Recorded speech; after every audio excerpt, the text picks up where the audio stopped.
Tonight, Deputy Majority Leader blocks approval of anti-gay bill, moving a last-minute motion for a second consideration of the bill to remove all prison sentences in the proposed law. And for emphasis, I strongly hold the conviction that the integration of community service as an alternative to incarceration will substantially bolster the efficacy and compassion of our judicial system. We have the latest from Parliament, where the NDC minority had hoped to have the bill passed by tomorrow. Let me say that it is up to the President to decide not to sign it. And he has the power to not to sign it or sign it. But he should also be mindful of Article 108. I think we finished the consideration. What is left, we've got it printed. We are looking through it to make sure that all the amendments as moved and approved by Parliament are captured appropriately. And if that is done, tomorrow we'll go through it. And Thursday, we expect the Speaker to put the question. And by weekend, Ghana should have a bill.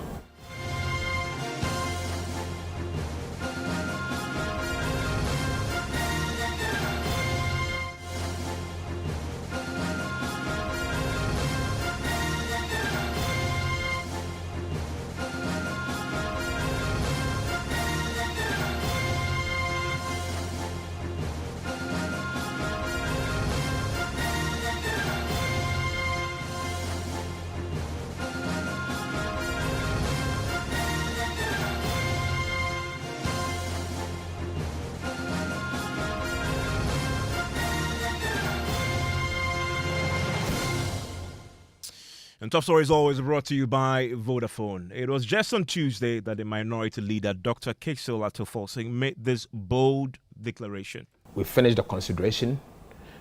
What is left, we've got it printed. We are looking through it to make sure that all the amendments as moved and approved by Parliament are captured appropriately. And if that is done, tomorrow we'll go through it. And Thursday, we expect the Speaker to put the question. And by weekend, Ghana should have a bill called anti-LGBTQ bill by this weekend. No doubt about it. Well, achieving this goal of his now looks highly unlikely, as the Deputy Majority Leader Alexander Fenyo-Marking today blocked the third reading of the anti-gay bill, which would have seen the passage of the controversial piece of legislation. Now, Alexander Fenyo-Marking is clear he is not against the principles of the bill and, in fact, supports it. However, he is opposed to jailing people who are accused of engaging in or promoting LGBTQ activities in Ghana. Now, listen to the Deputy Majority Leader making a spirited argument on the floor today. Mr. Speaker, the essence of this motion is to afford this August House the opportunity to thoroughly consider amendments I have proposed to the bill with a view of substituting community service for incarceration. The amendments presented in this bill are motivated by a strong conviction regarding the necessity of implementing a more rehabilitative strategy in our criminal justice system, specifically with regards to the issues it tackles. Mr. Speaker, the issue before us is behavioral, and it is my humble view that in dealing with behavioral matters, incarceration is not a solution. It makes the matter worse. That our court system should introduce a more humane, reformative, rehabilitative system where people who breach our laws, who sin against our legislation, would have an opportunity to reform and be reintegrated.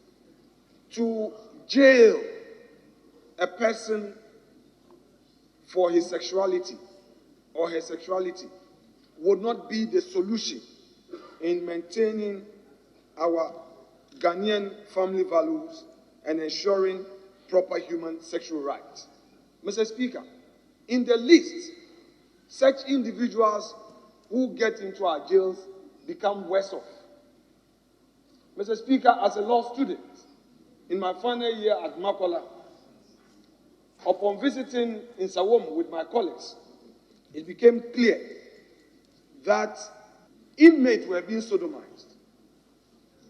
It became clear that people were rather getting deeper into that habit and that behavioral aspect of our culture that we dislike. It is clear, and I need to emphasize that without reservation, that this motion does not stem from any opposition to the bill in and by itself, but conversely, I wholeheartedly endorse the guiding principles and goals that inform this legislation. Nevertheless, Mr. Speaker, like I said, and for emphasis, I strongly hold the conviction that the integration of community service as an alternative to incarceration will substantially bolster the efficacy and compassion of our judicial system. I dare say, Mr. Speaker, that will be retrogressive should we insist as a House on a third reading with these incarceration provisions in the bill. Let me bring in my parliamentary correspondent, Kweku Asante, is with me. And Kweku, how did the minority react to this? The anticipation was this would have been close today, passed, sealed, and signed off. Yes, Evans, and just like the minority leader told you, the Speaker of Parliament was all but ready to put the question on the third reading. In fact, when he took his seat, that was the business he wanted to proceed on until Alexander Afenyo-Markin rose on his feet to make that. We first heard from the minority chief whip, Kwame Gavin Sagboja, who was a little bit surprised because in his view, Alexander Afenyo-Markin had already canvassed the views he was canvassing today and had been defeated in a vote last week. And so he was surprised that that view was coming up, although he was not also in principle against a second consideration of the bill. My colleague, yes. In fact, there's no argument against the second consideration stage. However, Mr. Speaker, I must say my colleague is abusing Order 171 because, Mr. Speaker, the last time he took to the floor for almost 1 hour and made the same arguments, and then we ended up voting. He has not said anything new. He never said anything new today, which he didn't say even in a longer rendition. Mr. Speaker, he made a point that he would prefer, community service. And he was made to understand that as we speak, Mr. Speaker, there's no law in our country governing community service. And he says that he's talking about a bill that is being drafted. But the rules of this House are quite clear. That is not even known to this House, Mr. Speaker.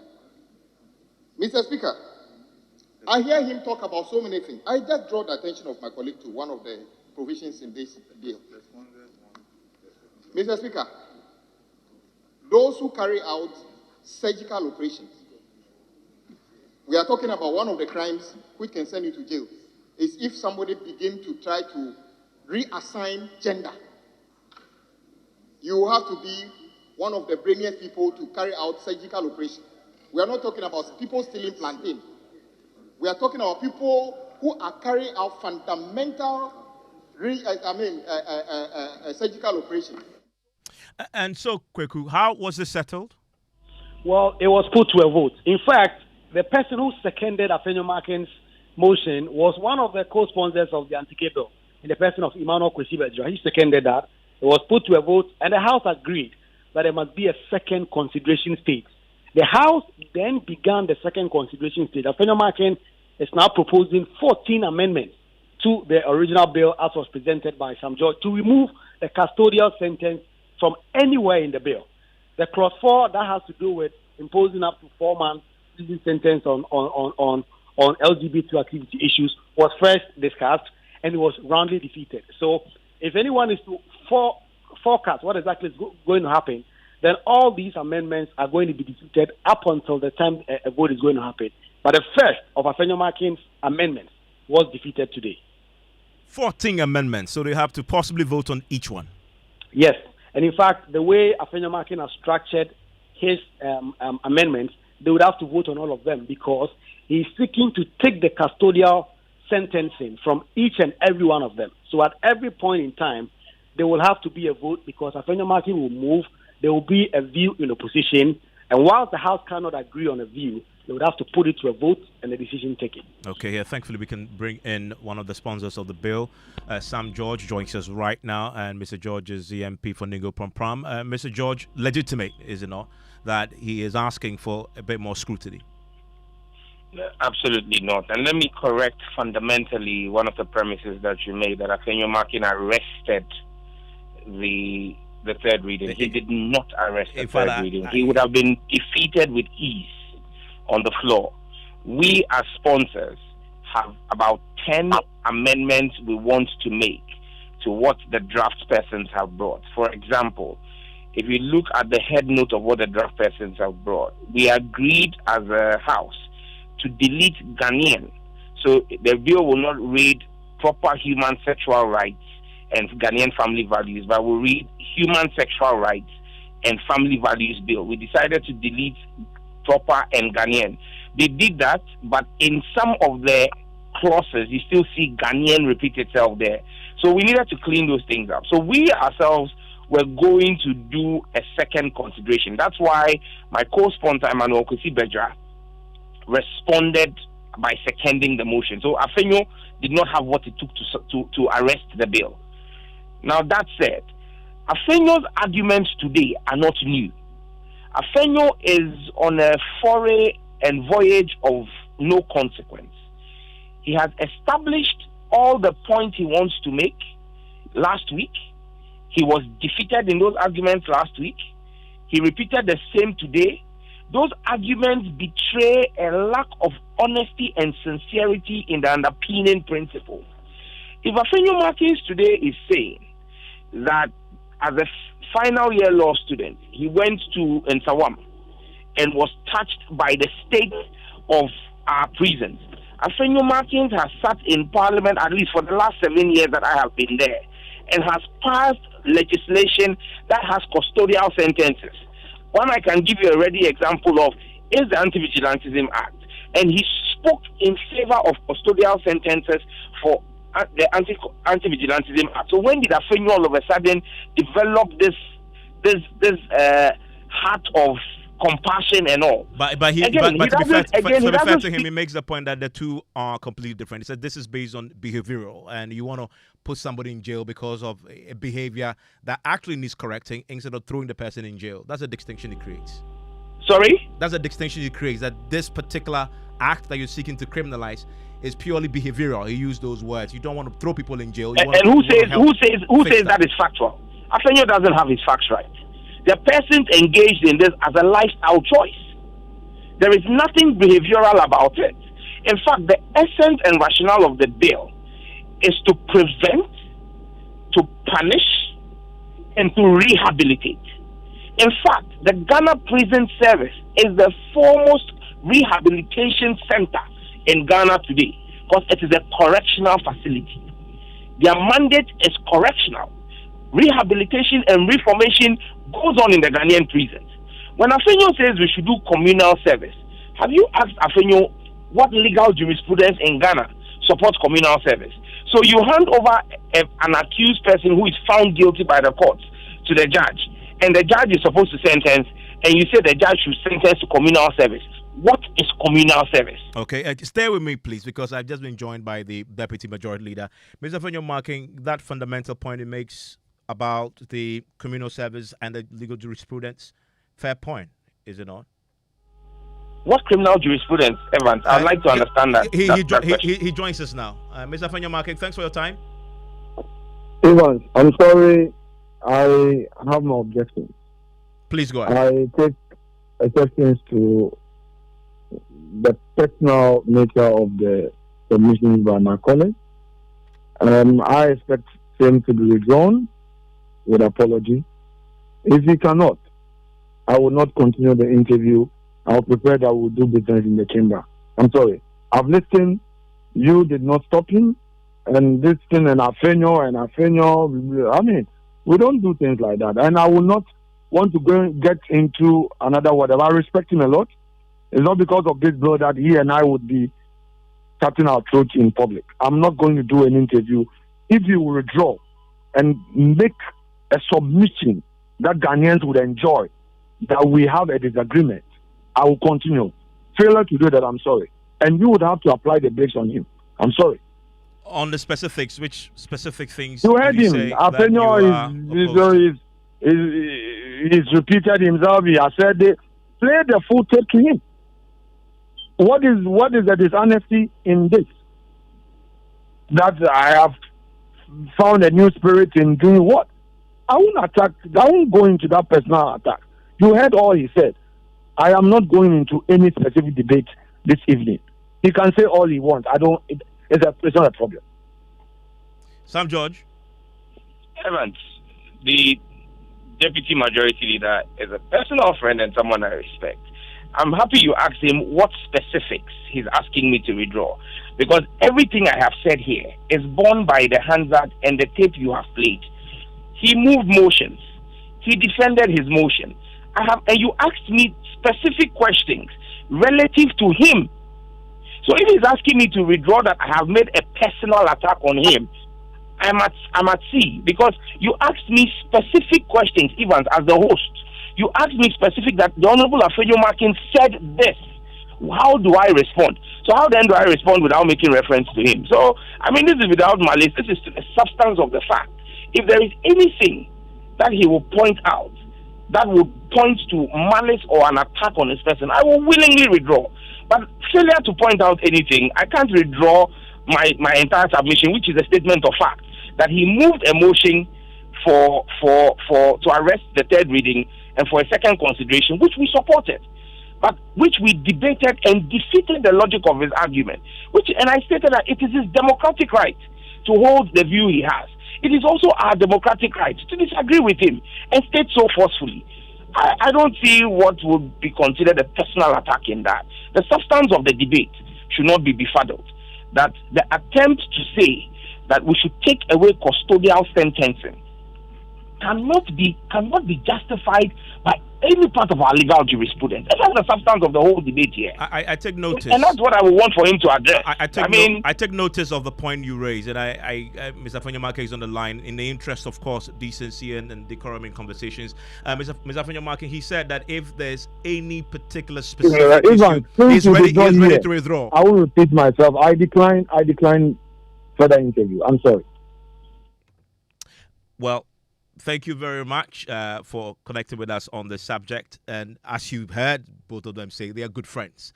And this is a conversation that must be had nonetheless. I'm looking for the specifics. I would definitely have held Sam George to it and demanded that he withdrew if I get the actual specifics to this matter.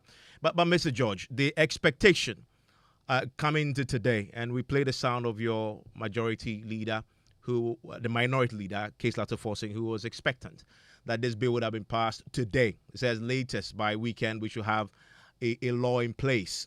This is not happening, is it? Well, it still rests within the bosom of Mr. Speaker.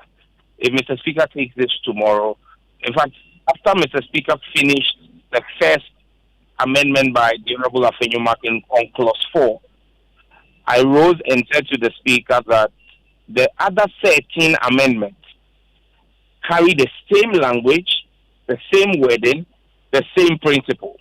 The counter from my end remains the same. And so it would amount to filibustering for us to go into debate on the various 13 other amendments. And the Speaker said, well, it would also be an aberration with our rules to just say on the basis of that you are striking out all these amendments, except the honorable member who has filed the amendment chooses to withdraw them because he realizes that the House will vote 14 times against him. But if he so chooses to move each of those amendments, we would stay any further debate on the matter. He will move his amendments, the Speaker will put the question, we will vote against it, and defeat all the 13 motions. That process can be completed without filibustering in less than 30 minutes. We will move our amendments, which also do not need more than 30 minutes. I am confident that if we come to the table tomorrow with the purest of intentions to engage in parliamentary debate, without any attempts to filibuster and run down the clock, we can still meet the deadline tomorrow. But again, what is if the Speaker gives us the room to debate this? I am confident, Evans, that before the rising of this meeting of Parliament on the 22nd of March, come hell or high water, we will pass the bill. Hell or high water. But that power does not reside with you alone. Even the minority alone cannot do this. You need the other side. Evans, I am so confident in this position because today there were 39 members of the minority side. 39. There were 19 of the majority side. And when the question was put on the first amendment by the Honorable Deputy Majority Leader, he was the only person who voted in favor of his amendment. Even members on his side voted with us because the support for this bill is not partisan. It is not about minority versus majority. The Honorable Evans Mensah, who is the majority leader, actually spoke in favor of our position. In fact, during the second consideration phase, the Honorable Evans Mensah actually had a proposed amendment to increase the custodial sentence from 5 years to 10 years to minimum 6 years, 12 years. We as sponsors had to debate him and make him abandon it and say we didn't want it to go that high. So even the majority leader, Evans Mensah, does not support the position of his deputy. But again, like I said, this is a personal thing. It's not a party position. And I am fortified that we have the support of the majority of members, that when this is put, we'll go through this second consideration. And after the second consideration, the only thing left is the third reading. Nothing else can happen again. Where we stand right now with this is a 14 amendment that has been proposed. And from what my colleague explained earlier, Kwaku Asante, you now have to vote on each of these. Realistically, within the time frame and considering where you are, there are some on the other side who agree with this position indeed. You expect to vote on this and get all this addressed before you rise? Because your expectation was to do this today. Evans, and I'm repeating to you again, that it would be normal practice that when you have amendments that follow through, you would see the mood of the House and be accordingly advised. However, I have been in this House and seen, for example, the e-levy bill. Haruna Idrisu was then minority leader. I think the e-levy bill had 8 clauses. Haruna Idrisu had 8 amendments. Clause 1, delete. Clause 2, delete. All the 8 clauses, he had an amendment to delete all. We insisted that there should be a vote on it. We voted on all the 8. He moved his amendment. There was no opposition to it. The Speaker put the vote, and the ayes in the instance won. And so the point is, if Afenyo moves his motion, even if he moves all the other 13 that stand in his name, he would move his motion. It's his right. And that won't take us 5 hours to do. When he moves his motion, we have already established our position in principle in the first amendments that we debated. So there will be no need to repeat ourselves. The Speaker will put the question, we will defeat it, and then we move on to the next one. And I'm saying to you that even on his side, our position is fortified by the support that we have from his side of the House. Have we sorted yet? Have we sorted out yet? And the minority leader made the point too.